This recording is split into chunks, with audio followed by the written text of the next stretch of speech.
uswatun hasanah liman kana yarjullaha wal yawmal akhir wa dzakarallaha katsiran. Wa qala an-nabiy sallallahu alaihi wasallam, addibu auladakum ala salasil khisal ala uhubbi nabiyyukum uhubbi ahli baitihi wa tilawatil Qur'an. Sadaqallahul azim wa sadaqa rasuluhun nabiyul karim wa nahnu ala dhalika minasyahidina wasyakirin walhamdulillahi rabbil alamin.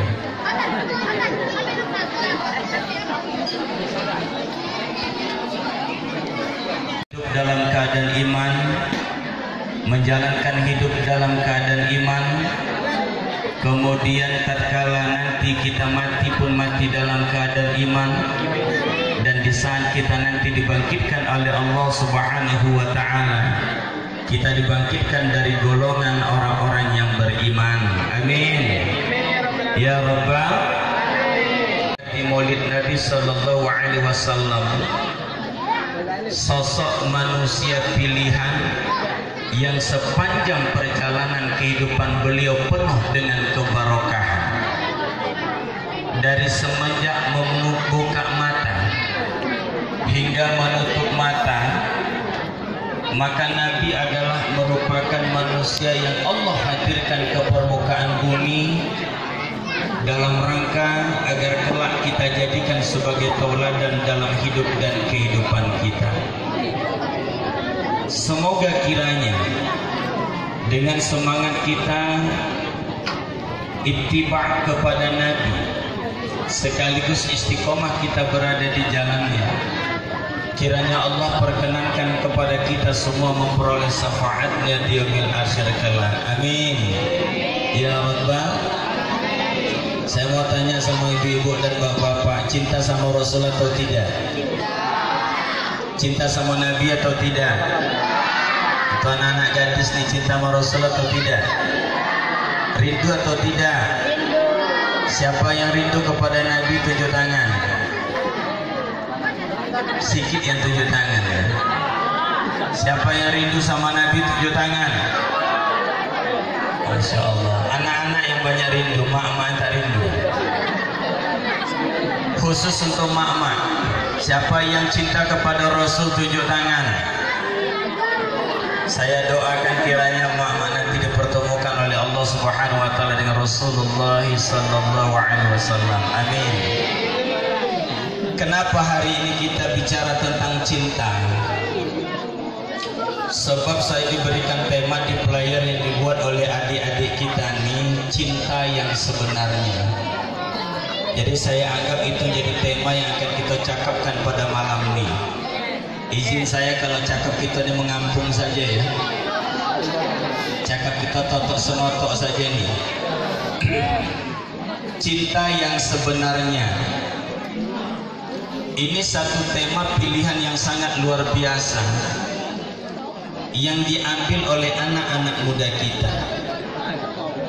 Maka pantaslah apa yang dikatakan oleh para alim sudah menjadi fitrah. Kebangkitan itu ada di tangan pemudanya. Setiap fase kehidupan zaman, maka yang paling banyak perannya itu adalah anak muda. Hatta ketika Islam pertama sekalipun, ketika Allah Subhanahu wa ta'ala turunkan Islam, mengangkat Rasulullah sallallahu alaihi wasallam menjadi Rasul, maka yang pertama sekali masuk ke dalam Islam pun kebanyakan daripada kalangan anak-anak muda. Betul Pak? Nanti kita sebutkan namanya satu-satu. Saya mohon maaf para hadirin terutama anak-anak muda, Ustadz hari ini akan berkisah. Sebab sering sekali kita sudah kehilangan bahwa tak ada lagi kisah itu. Peringatan kita peringatan Maulid, tapi kisah tak ada. Yang kita khawatirkan adalah tatkala generasi kita tak kenal kepada Nabi. Kalau dulu ada nasyid, nasyid itu lagunya itu tentang Maulid. Iya Pak. 12 Rabiul Awal itu dia. Apa lagi itu? 12 Rabiul Awal jatuh pada hari Isnin, Nabi Muhammad dilahirkannya 507 di kota Makkah, 571 Masehi di kota Makkah pada tahun Dah selesai. Itu kalau tak kita nyanyikan lagi, yang saya khawatirkan, jangankan untuk mengenal wajah Nabi, nama Nabi pun tak kau nalawaknya. Kenapa begitu? Sebab mengenal kepada Nabi kalau kita baca di dalam pembukaan kitab Fathul Mu'in, kan kita kan ngaji fikih kan Fathul Mu'in ya Pak.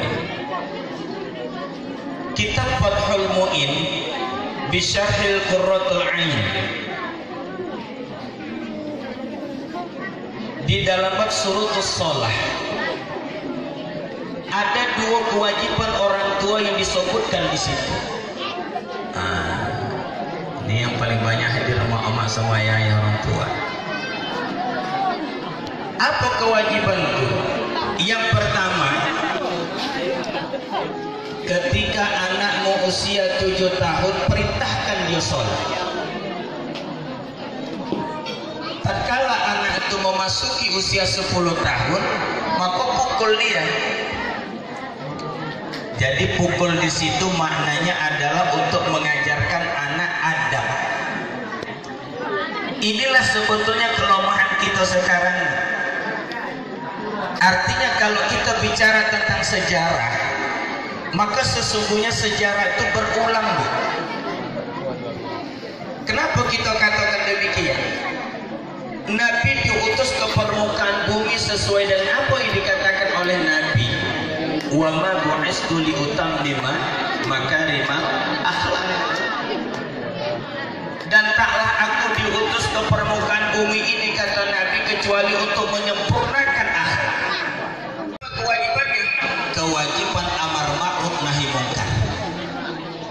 Nanti baca dalam kitab Fathul Mu'in itu biasa kita ngaji-ngaji di kampung. Yang kedua, mengenalkan Nabi kepada anak. Ini penting Bapak Ibu hadir yang dimuliakan oleh Allah Subhanahu wa taala. Mohon maaf saya duduk, saya berdiri.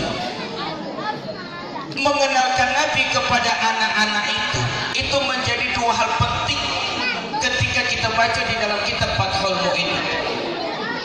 Kenapa begitu? Sebab ketika seseorang tidak kenal kepada nabinya, maka dia tidak akan bisa tahu bagaimana Islam itu yang sebenarnya.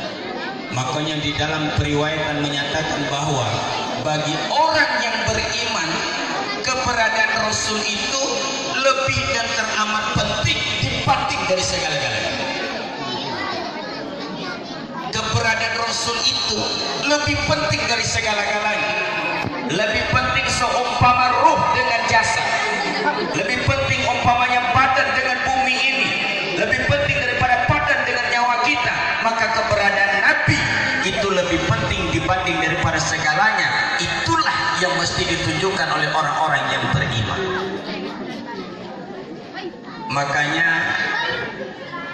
mengenal Nabi ini menjadi kewajiban kita semuanya ini. Sebab kita tidak mendapatkan ada kurikulum mengenal Nabi itu di sekolah.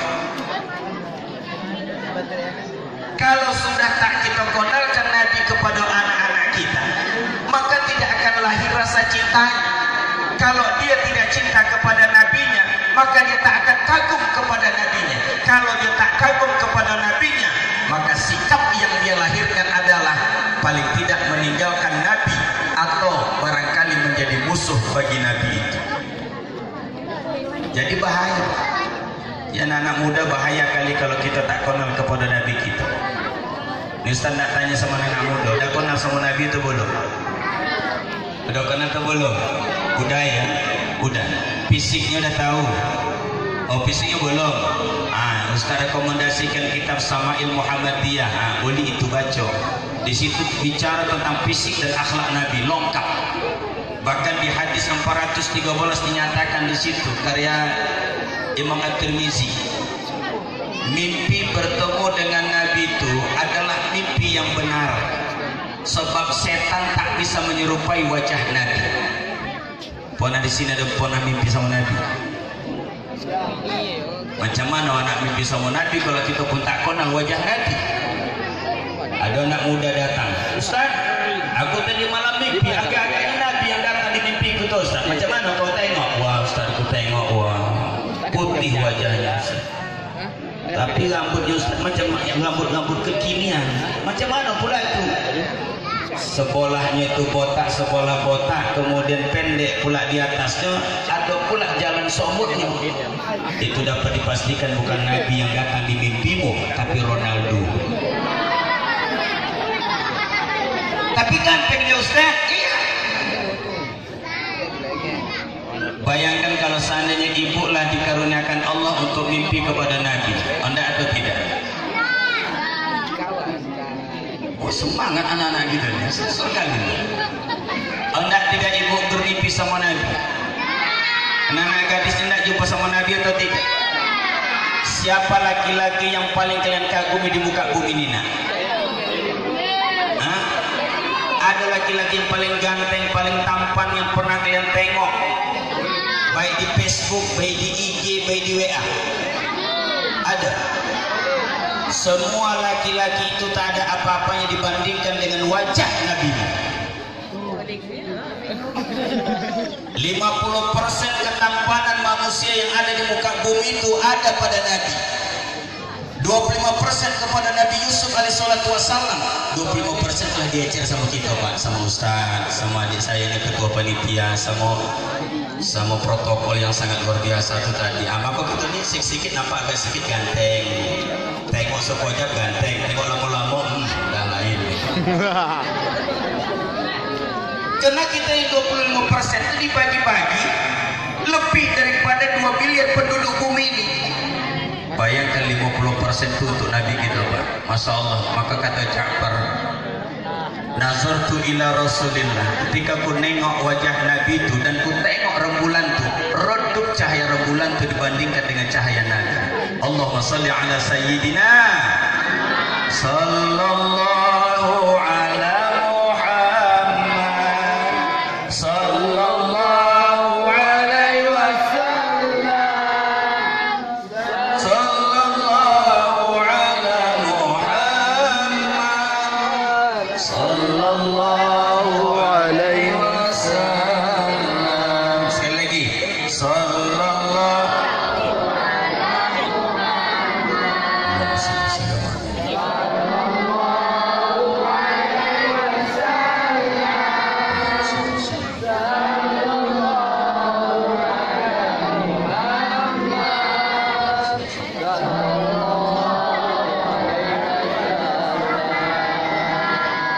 Masya Allah, tabarakallah. Semoga Allah subhanahu wa ta'ala sampaikan salam salat kita kepada Nabi. Amin.